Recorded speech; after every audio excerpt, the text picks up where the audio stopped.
Right, so welcome to the first of my quick stop kayak shop videos, quick stop kayak shop, say that 10 times.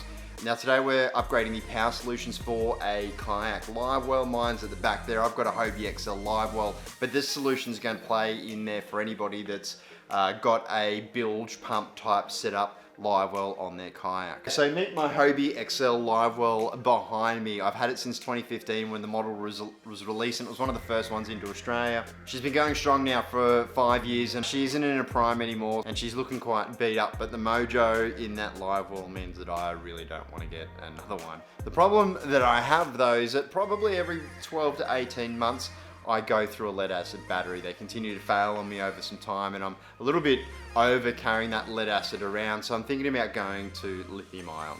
Now, the second reason I'm actually looking at changing as well has got to do with the voltage regulation on the Livewell. I've never really been happy with the flow at 6 volts, and I think the flow at 12 volts is a little bit too much, but I'll talk about more of that in a sec. Now, the original lead acid batteries, these ones here, you can see them over my shoulder. They weigh a ton when you compare them to the FPV lithium ion batteries that are out these days. And I really like the idea of having everything quite light in the kayak. I remember when I was first starting out, I got really rookie with carrying all my tackle boxes, all my gear, everything as much as I could in my kayak, and it was just fatiguing getting around. So these days I'm a little bit more minimalist, and I'm cutting weight as much as I can. So I contacted the boys at HWS, and they hooked me up with this this FPV bundle that they've got online. The owner there, James, told me that they'd put together this kit that was a easy mail DIY home install option that would get the power solution sorted for me on the Livewell. Now, Hunter Watersports, or HWS, has been a supporter of this channel basically since it started. They're a great bunch of guys there, and not only do they offer the products, but they offer the advice. This kit that they've put together is a function of that. They saw in the market there was a bit of a gap for it. There's no one else that's offering that kit, but the kit isn't just a bunch of products thrown together. The regulator does actually need to be tweaked ever so slightly. We'll talk about that. Now, the cool thing here that I've got to announce today, and I guess this is the first one, if you use that code down there and on the HWS online website, they're gonna give you 10% off the kit that we're talking about today, and that's gonna be valid for the entirety of 2020. That is the rest of this year. I guess this is the first time I get to offer my viewers like you a discount for watching, so that's pretty cool. Anyway, back into it. So I threw the order in, and this is what arrived. So just the FPV box there, he's managed to get everything in there for me. And we'll open it up and have a squeeze.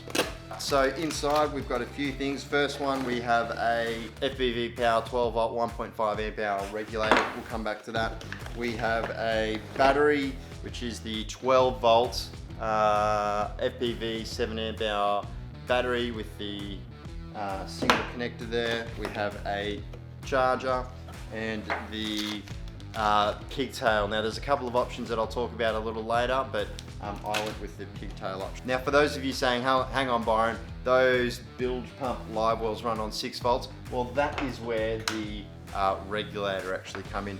FPV themselves sell this product as an adjustable product, so you can set whatever voltage you want. Now HWS did this one for me to 9 volts. Why did I choose 9? I find that the flow at 6 is ever so slightly too slow for my liking, and 12 volts is actually too fast, so we've gone halfway there and they've set it to 9 volt. I also have a one-wave priming bulb valve in my Livewell that restricts the flow ever so slightly, so I reckon that 9 is going to work really well for me. As default, if you actually order the bundle itself, they set them to 6. If you do want something different, you just write it in the order description there during the checkout, and they'll sort you out there. Now, if you're worried about 6 volt, 9 volt, or 12 volt, and you're trying to decide what you want, 6 volt works just fine. There's no problems with that. I choose 9 because I like that extra little bit of flow, and I like to keep the fish healthy during a comp. The last thing I want to do is sacrifice a fish or risk those fish, so good healthy water flow is important to me. So in terms of the install, this bit is really easy. So you get your battery here, you connect that to your regulator there, and then that guy goes into the Livewell. I guess that's the first question that you've got to ask yourself though.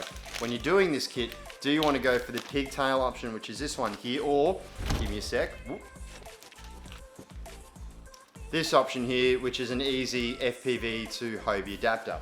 Now let's call this option option 1, which is the pigtail adapter. I'd call it the solder heat and shrink option. Now before we shy away from it and go to that option, this is the one that I'm going to go with, and I think this one is the better one. And I say that because there's going to be one less connection in your line between the pump and the battery. That in the long term means less probability of corrosion, and that line is going to stay better for you in the salt water. Big picture. First, we snip and prep. Second, we solder. And third, we heat shrink. And then we're ready to go. So that major advantage, like I said, is the corrosion. The disadvantage though is it takes a tiny little prep there. If you're in the Newcastle/Sydney area, HWS will do that for you without a problem, no problems. If you're in the Gippsland area, mate, throw me a line, I can give you a hand. But it's no big deal, and it's the better option that I'm going with. If you do go this bad boy, the adapter, well, you don't really need to worry about much else. You can just clip that back, clip that into the regulator, and then plug that straight into the existing socket that you do have there, and it's going to work for you every time. So after that's done, all you need to do is mount it and arrange it. I'm going to go for the zip tie house method, and I keep everything under this cover. Yes, the cover is an old original Livewell cover, but it works for me. Anyway, that's the video. Stay safe. See you next time.